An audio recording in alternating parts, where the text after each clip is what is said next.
I'm too nice to even be trying to read that shit right now. I ain't gonna lie. Like, comment, subscribe, follow the kick. We live right now. Late night vibes. Late night vibes. Spooky hours. Right there. Shout out child support. I fuck with child support. Let me throw the bell on. Ugh. I fuck with child support. Right, hold it.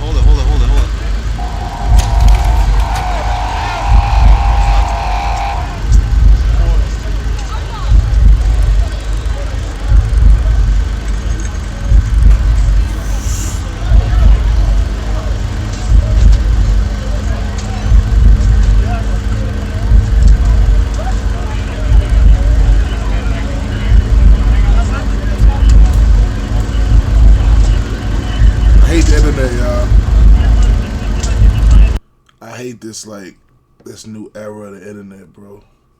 Like, when you gotta see shit like this. Like, when you see shit like this, I hate this. In the future, only gonna get worse, bro. Only gonna get worse. But I hate this shit, bro. I like back in the day when niggas used to get... I mean, I don't like nobody dying or getting shot, but I like back in the day niggas get shot, niggas die, you don't have to see it. You feel me? Like, now you die, nigga, it's like a 90% chance you gonna see how they died. You get to see the footage of how a nigga died. So just imagine how they kids gonna see it when they get older. All they gotta do is this. Once that shit at the internet, it's there forever. That's the only thing I don't like, bro. I just don't like that. That shit is like nasty work, bro. That shit is nasty work nowadays, bro. You gotta really see, you can really see it. Like,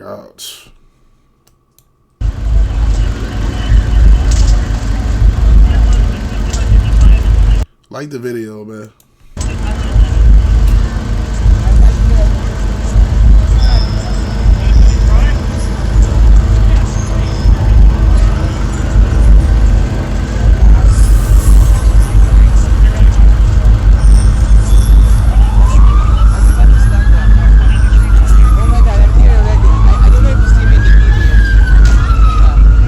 I mean, it's more cameras and shit now, but the murder rate's still high, bro, because it's more guns. It's more guns, so I can't, you know, I mean, it was crazy back in the day, but it's crazy now, and it's like, motherfuckers don't, it's cameras and shit, but motherfuckers don't even care. Yeah, like, niggas don't even care. Niggas don't even give a fuck. And niggas don't even give a fuck about no cameras for real. Like, niggas be crashing out. The camera shit's so wicked. The cameras is so wicked. Bro, CCTV is so crazy that, bro, like, they could literally, like, just follow you from, like even if you got a mask on, like, they could literally follow you from wherever, like, wherever you first got on camera at, nigga. Like, you could have left the crib, jumped in the car, they could have get the camera from over there, follow that camera to the next camera, to the next camera, to the next camera, to the next camera. Like, you just gotta pop out. Like, you just gotta pop out randomly with no cameras is at with your mask on and then go get busy. You can't just, you come out the crib. Yeah, you come out the crib, you drilling them clothes, anything, bro. It's gonna be so hard for you to beat. Pause, too. Oh my god, I'm here already. I don't know if you see me in the video. Hey, and YouTube, all this talking I'm doing on the side is to the Kick chat. Follow Kick. Follow us on Kick. If you don't like it, don't fucking watch the video. I'm sick of you niggas telling me about pausing and all that. I'm sick of it. You don't like it, don't fucking watch the video. Oh my god, I'm here already. I don't know if you see me in the video. Yes. How many people were shot? I saw one. It was 1983 in the month of July. What started as a normal month ended as a series of pogroms, lootings and murders perpetrated upon Sri Lanka's Tamil minority population. In the years that followed, I feel like I'm in social studies class right now. Yeah, I'm in social studies. I used to fall asleep in class. They start playing shit like this. the events of Black July shaped the course of Sri Lanka's history.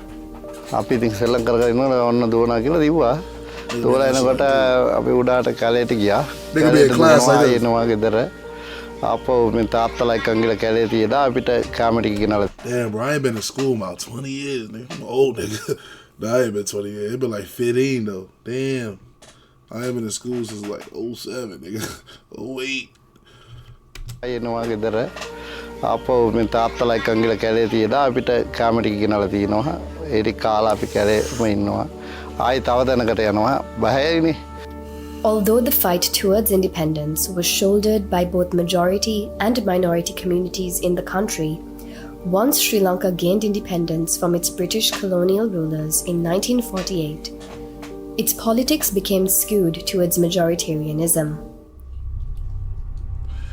Yo, here's something funny. I gotta say this too, because I'm about to be laughing. It's about to have me crying. In the beginning, I couldn't pronounce their name. Why somebody comment their name in the comments like that's helping me say their name? Yo, I'm telling you, I'll be cracking up.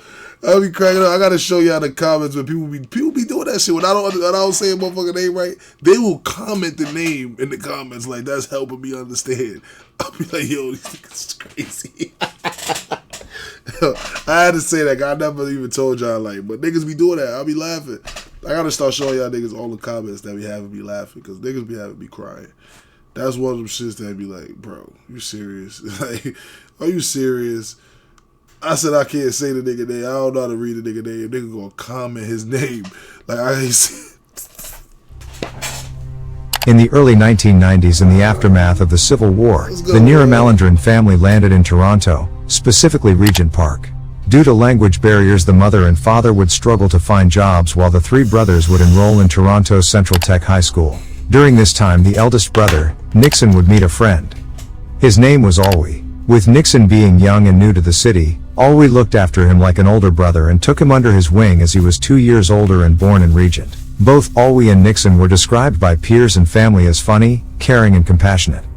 They both shared the same goal of making it out of Regent and providing for their families. However, on Halloween night in 2007, these dreams would unfortunately be cut short.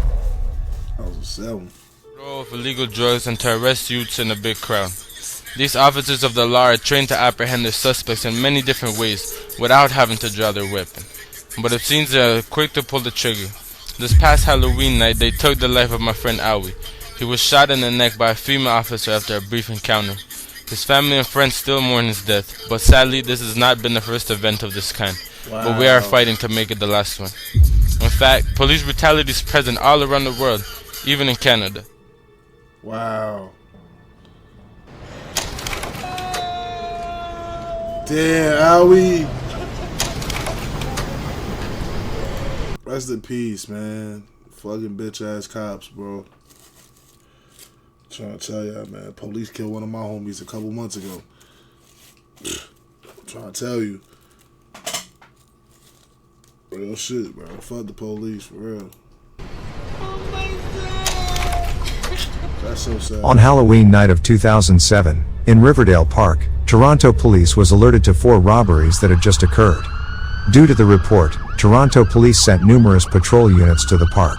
Officers were told by one of the victims that he had been robbed by Alwi and another suspect, who would later be identified as Nixon. The witness said that one of the men was holding a gun. The patrol units began surveying the area when they saw Alwi and Nixon in the process of robbing 2 other men of their cell phones, jewelry and other valuables. Oh nah, they was on demon time. Oh, they was on timing. Alwi had the gun. Damn. They caught the mid-jukes. Yo, if they was from UK, they called them mid-suck.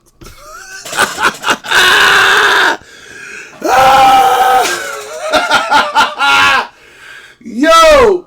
Fire for that! Bomboclat! Alwi and Nixon in the process of robbing 2 other men of their cell phones, jewelry and other valuables. Oh, 2 shit. officers, with their service pistols drawn, surprised Alwi and Nixon and instructed them to surrender. Oh, Nixon shit. initially complied. However, Alwi fled on foot and a chase began. One officer managed to wrestle Alwi to the ground, but this is where the story gets iffy. It is alleged that the officer began beating Alwi with his service gun until Alwi quote-unquote grabbed the officer's weapon. During the struggle for the weapon, Alwi is subsequently... They said the police was beating him with the gun? Bro, that's crazy. I never seen a cop beat a nigga with a gun, bro. That's crazy. That's crazy. Nigga, cop pistol whipping you? Like, boy, if you caught me, bro, why the fuck are you pistol whipping me?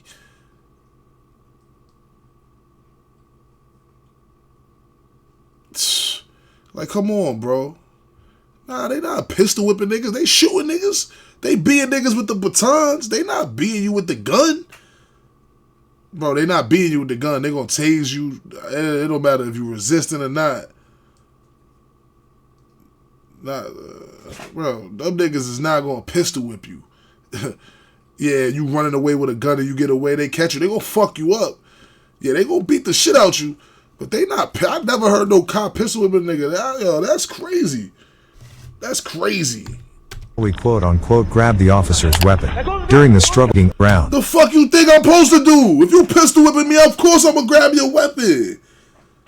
You hit me in my face, you supposed to just take the hit? I'm supposed to be... What the fuck? Nah, bro, this is wrong. This is fucked up, man. This is fucked up. This is fucked up. So yeah, they got me tight. This is fucked up, bro. Yeah, this is fucked up right here, bro. Alwi fled on foot and a chase began. One officer managed to wrestle Alwi to the ground, but this is where the story gets iffy. It is alleged that the officer began beating Alwi with his service gun until Alwi quote-unquote grabbed the officer's weapon.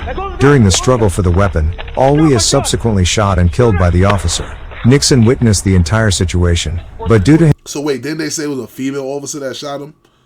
So the nigga wrestled him down, he fighting for the gun, and then the female pulled up and shot him, or the nigga that was fighting him shot him. So the bitch was pistol whipping him?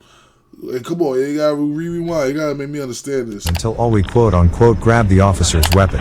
During the struggle for the weapon, Alwi is subsequently shot and killed by the officer. Nixon witnessed the entire situation, but due to him being a minor at the time, he was not identified by Toronto police.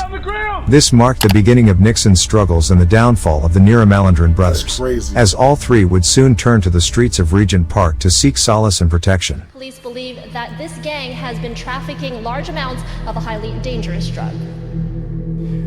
Our investigators are confident that this project has effectively disrupted and dealt a significant blow to the hierarchy and the operation. Man, what happened with them police?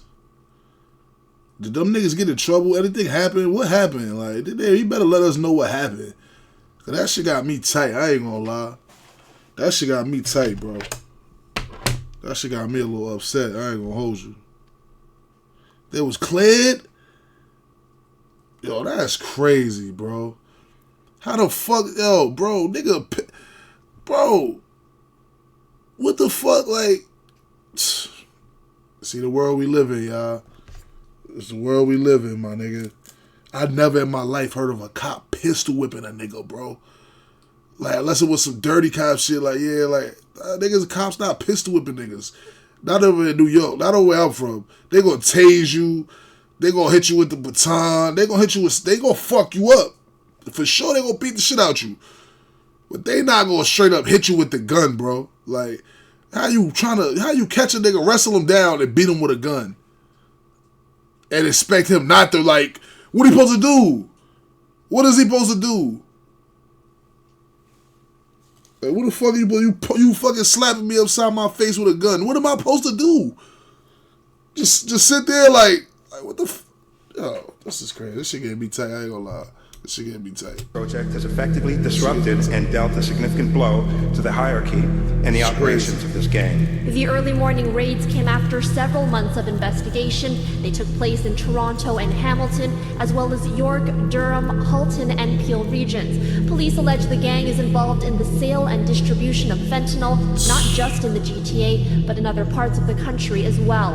And while a quantity of drugs were also seized, this afternoon Police Chief Mark Saunders held off on disclosing further details, with the investigation still underway. We're talking about a drug that is 100 times more potent than heroin, and when we look at the opioid situation across the country, and specifically in Toronto.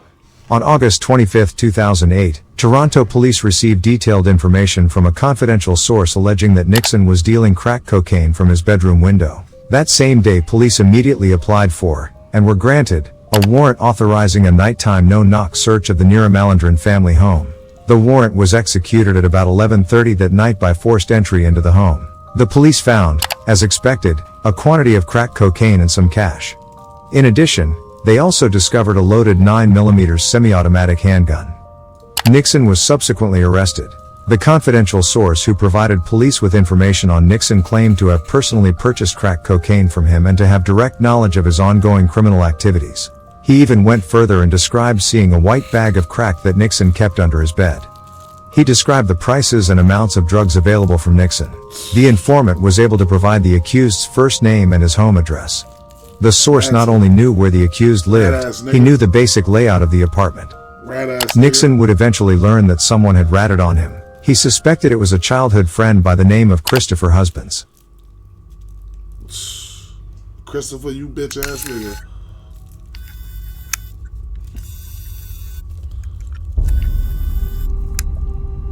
Christopher!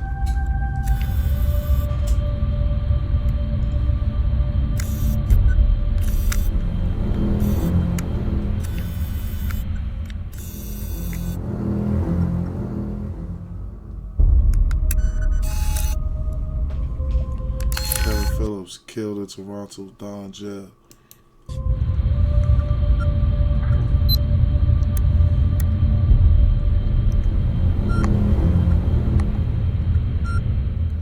That's it.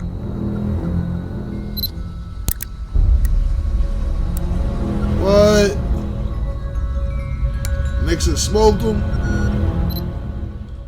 On January 2, 2010, Mr. Kevin Phillip was beaten to death inside Cell 18 on Range 2A South at the Toronto Don Jail.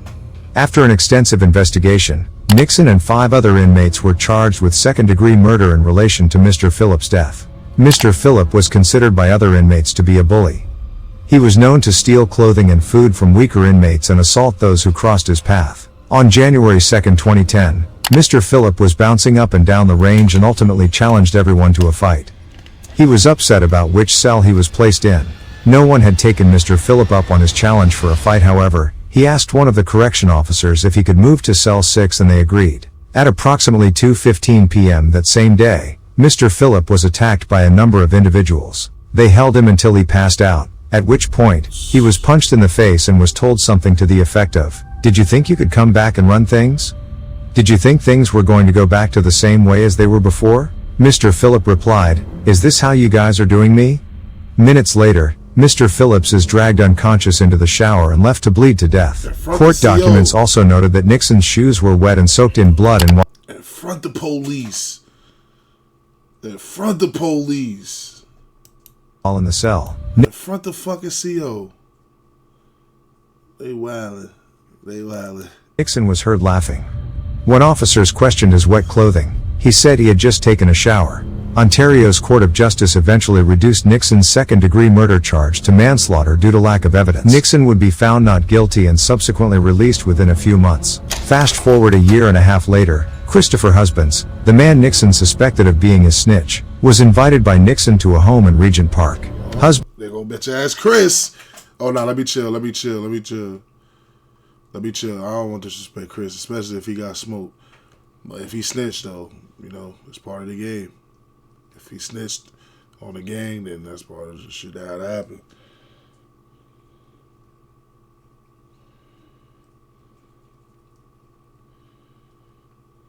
If he says it's part of the game, don't be mad at me.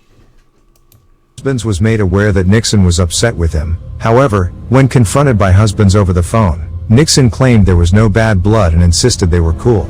Husbands believed Nixon and went to the apartment. When he arrived, he was immediately ambushed. 6 masked men confronted him and called him a snake and claimed he had disrespected them. They punched and kicked him. They duct taped his feet and arms and tried to tape his face as well. One of them put a .45 caliber gun to his head and said, "4-5 to the dome," before pistol whipping him on the side of his mouth, cracking his tooth. While being stabbed, he was able to recognize Nixon, Nissan and another friend whose mother he slept with as a few of his attackers. Shots were just fired. You're Oh my god. Oh my god. Ambulance for her. Hey, how many shots have you heard? Hey, you guys. Like 15, 12. I don't know. There was just a lot of them. They're already being dispatched this moment. They're running. And we're seeing chilling evidence. Photos from inside the mall, moments after that gunman opened fire. It's 11 o'clock. Also at 5, it's a city that rarely sees this type of violence, and tonight we're learning new details about this weekend's deadly shooting rampage at the famous Eaton Center in Toronto. Soon after the stabbing and even after being investigated by Toronto police, Christopher Husbands didn't snitch. Instead, he sought revenge through other means. On June 2nd... Oh shit, my fault, Chris. My fault, Chris. Oh shit, I apologize, Chris. Oh shit, Chris is on demon time. Chris never snitched. Why they playing with Chris? Chris ain't never snitched. Had me thinking Chris snitched. Had me thinking Christopher Husbands didn't snitch. Instead, he sought revenge through other means. On June 2nd, 2012, just 4 months after the stabbing, Husbands and his girlfriend at the time decided to shop around Toronto's Eaton Centre Mall and eventually stopped by a Chinese food takeout spot. As his girlfriend was ordering, Husbands was off in the corner, appearing very mindful of his surroundings. This was due to the fact that he was violating the terms of his house arrest bail, and if he was caught outside, he would be sent to prison. As Husbands and his girlfriend were ordering, a group of 5 men entered the mall. Ahmed Nuri, whom was involved in the stabbing of Husbands. Ahmed Hassan, whom was wanted on drug charges. Robert Kata, who due to a clerical error, saw him released from the maximum security Toronto West Detention Centre on the morning of June 2nd. And Nissan and Nixon Nirmalendran. In the words of Christopher Husbands, he said, "I wasn't expecting to see these people. In my mind, they came out of nowhere." He sees Nixon pointing at him, saying, "Shoot him. What are you waiting for? You're supposed to know what to do when you see him." And Nissan reaching into his left pocket, underneath his jacket. I was terrified. I was thinking, this guy's gonna shoot me. I'm gonna die. The next thing, I'm ducking and then I hear this loud fool. In the mall? Oh, he got busy! Oh! Oh, I put it on there. He got busy! He got busy. Play with me. Niggas just violated me. Nah, he probably hit a civilian, but he hit the targets too. I don't want to run it back because I don't want to get in trouble. Oh, niggas, get low, get low, get low. Nigga, you're crazy, get low. Nigga hit, look, oh, it's late. Instantly killed. Damn, rest in peace. Rest in peace, rest in peace. Damn, bro, why they come in the mall fucking with him? Y'all already violated him. Leave him alone. Y'all just violated him. Y'all could have just... We don't know. That nigga probably would have... If they had just walked past him, he probably would have... He probably still would have dumbed out. He had that bitch on him. He was ready for the next time to see them. So he probably capped it. Them niggas probably didn't even say that. Who knows if they even said that? He told the police that they said that. That nigga probably didn't even say that. They probably walked by. I don't know. I don't know. But damn. If they fucked with him first, though, it's crazy. Like, if they did say that, then...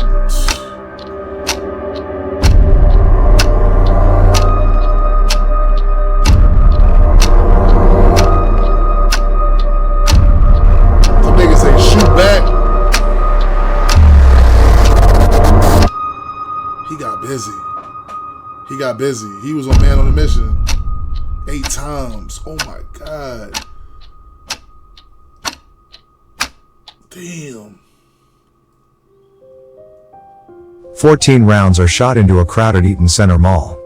8 of those are fired right into Nixon, as his once childhood friend stands over him shooting until his magazine is empty. 5 innocent bystanders were also hit by the bullets that may have traveled through several different bodies or ricocheted off floors. walls or pillars. They all recovered from their injuries, including a 13-year-old boy who was shot in the head. As for the 3 other men Nixon and Ahmed were with, they managed to just barely escape the shooting. Nissan would take off in a southerly direction up the south escalators leaving the Eaton Center. Robert Cotto ran in the east direction and into a sport check. He exited the Eaton Center through the inventory room. Ahmed Nuri is seen running east as well and turning west into the central seating area of the food court. He is later seen going up the south escalators and exited the Eaton Center. Husbands doesn't look back. He hightails it out of the Eaton Center and went home, to his sister's Adelaide Street apartment, stuffed the gun under the bed, stripped out of his clothes and threw them into a bag. He then drove along Park Lawn Road, discarded the clothes and the gun and drew up. Husbands doesn't look back. He hightails it out of the Eaton Center and went home, to his sister's Adelaide Street apartment, stuffed the gun under the bed, stripped out of his clothes and threw them into a bag. He then drove along Park Lawn Road, discarded the clothes and the gun and drove to a liquor store and bought a bottle of Hennessy. Husband spent that night at a... My son went and celebrated that drill. That nigga went... My fault, Chris. My fault for even playing with you with that snitch shit. No cap. My fault. See, that's why I need to shut the fuck up and just listen. This is why I gotta shut the fuck up and just listen. Chris was not playing. Nigga don't play with Chris. I look Chris. ...in the gun and drove to a liquor store and bought a bottle of Hennessy. Bottle of Henny. Husband spent that night at another friend's house, drinking heavily, crashing on the couch, wrecking his brain over what to do. What husbands realized quickly was that he needed a lawyer. He turned himself into police at 2:30 a.m., June 4th. This is Christopher Husbands, the 23-year-old who turned himself in this morning, accused of the first-degree murder of Ahmed Hassan, his gang associate who was shot to death inside a packed food court in Toronto's Eaton Centre Saturday night. Husbands is also charged with the attempted murder of another member of the same street gang, who remains in critical condition, and the attempted murder of 5 other innocent bystanders, caught in the crossfire. Still, the criminal history of these men is alarming. The accused, Chris Husbands, is known to police for drugs and guns, and was out on bail. Mr. Husbands was a charged individual and was on house arrest conditions not to be outside of his residence. The dead man, 23-year-old Ahmed Hassan, was wanted in Alberta for trafficking and a host of other charges, including breaches of probation. Fucked up how the news gotta do a nigga like, he dead. Why y'all even bring that up? Like, rest in peace, bro. Like, I gotta bring up a nigga. He was wanted for, the guy who murdered was wanted for. Shut the fuck up. Stupid motherfucker. Alberta for trafficking and a host of other charges, including breaches of probation.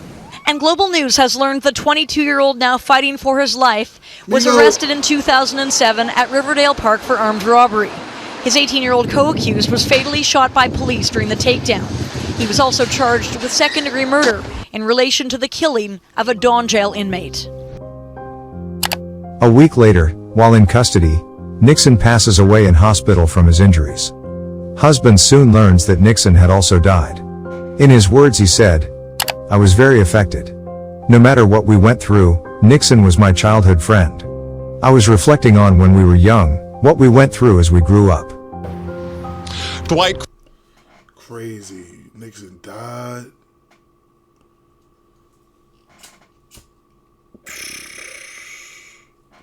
Crazy. Christopher Husbands showed no emotion as a judge sentenced him to 30 years with no chance of parole. His sister, however, showed quite a bit of emotion. She bolted out of the courtroom in tears, sobbing uncontrollably. Now, we did speak with the defense lawyer just moments ago. He tells us that he is planning to appeal this case. He says that such a long sentence is really just unconstitutional. The evidence that was put forward shows that this was very much out of character for him. He doesn't have a extensive violent history. I mean, he was working with, he was selling drugs, but he was also working with young children. And I mean, that's very much to his credit. Shortly after the shooting, Nissan is followed, then questioned by 2 detectives from the Toronto Police Homicide Squad.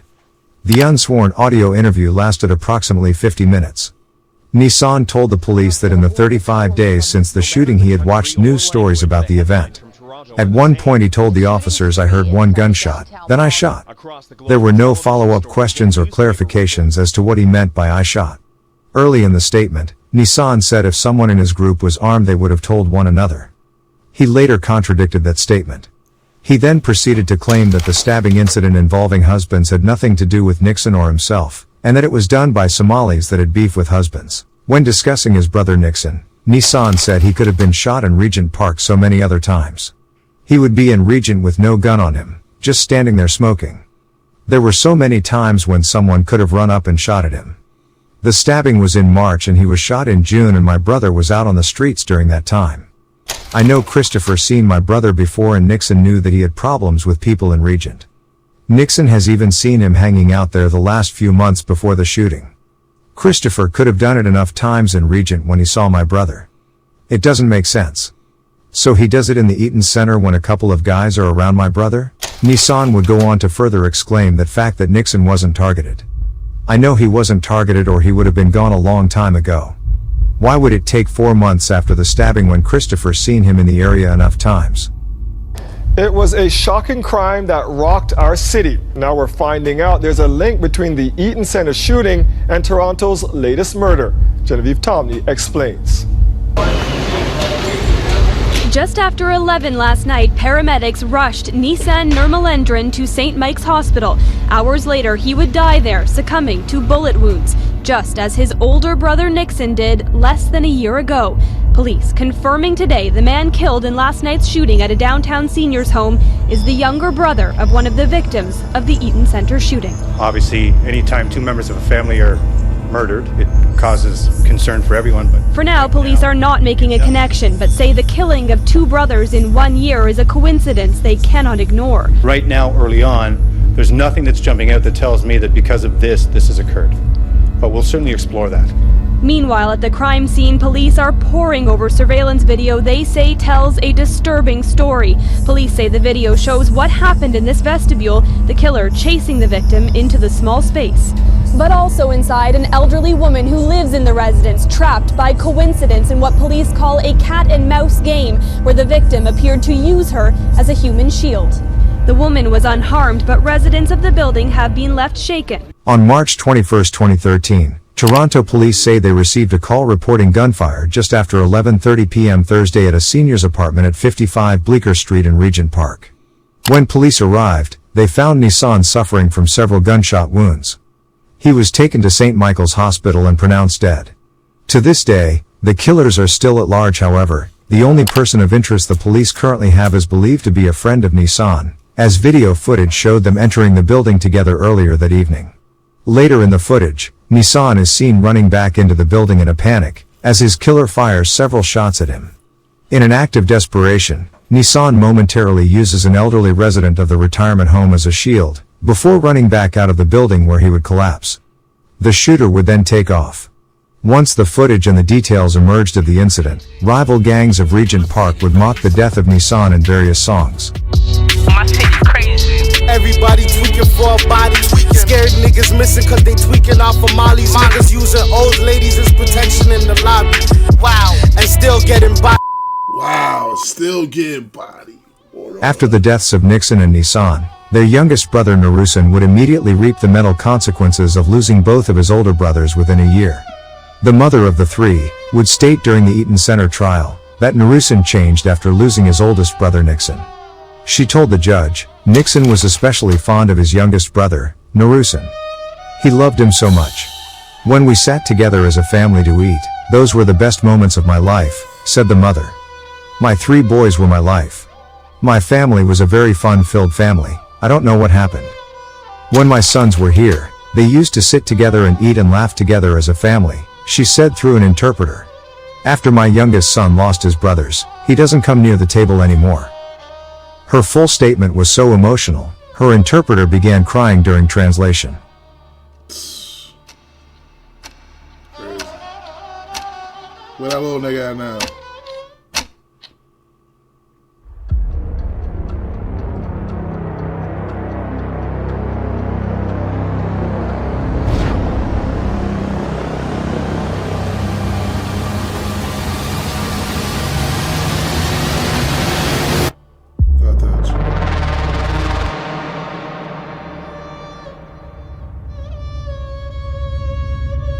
What is this? Hold on. Fast forward to August 2015, A spray of bullets were fired into 463 Gerrard Street, as a vehicle passed by firing rounds at a group of men standing in front of the building. Security footage was reviewed by Toronto police, and it showed what appears to be Narusan's arm holding the weapon, and a license plate registered to Narusan, which police say led to his arrest. At this point in time, Narusan was no stranger to gun violence and was very much known to Toronto police, which made it much easier for them to identify him as a suspect. Sources say the men targeted were the ones associated with the death of Nissan. However, on August 18th, Narusan was arrested and charged with various gun crimes targeting Regent Park. His bail hearing was subsequently scheduled for September 16th. And the heartbroken night. I'm a heartbroken mother. My son is an amazing son. I'm so proud of him. I'm proud of what he's done. I can't believe this has happened to him. Wait, so I'm confused. Hold on, chat. I'm confused. Yeah, that shit got me fucked up. Narusa, the last one, right? September 30th. This the youngest son now? This the youngest one?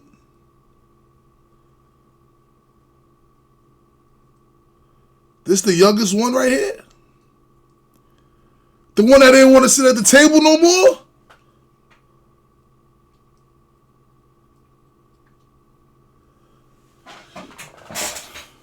Bruh.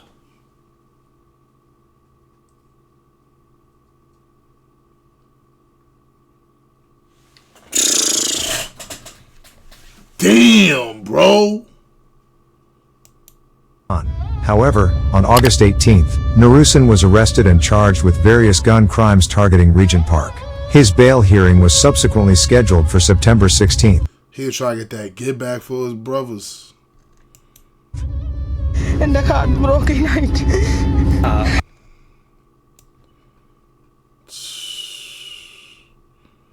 My fault, y'all. I gotta damn, so. Her full statement was so emotional. He doesn't come near the table anymore. Her full statement was so emotional, her interpreter began crying during translation. Damn.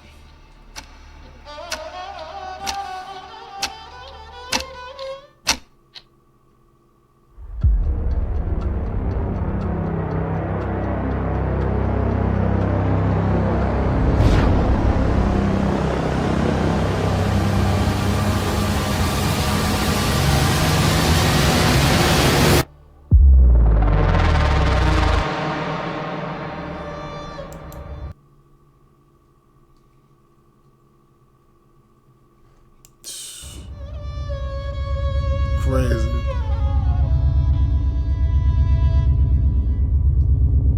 Fast forward to August 2015, a spray of bullets were fired into 463 Gerrard Street, as a vehicle passed by firing rounds at a group of men standing in front of the building.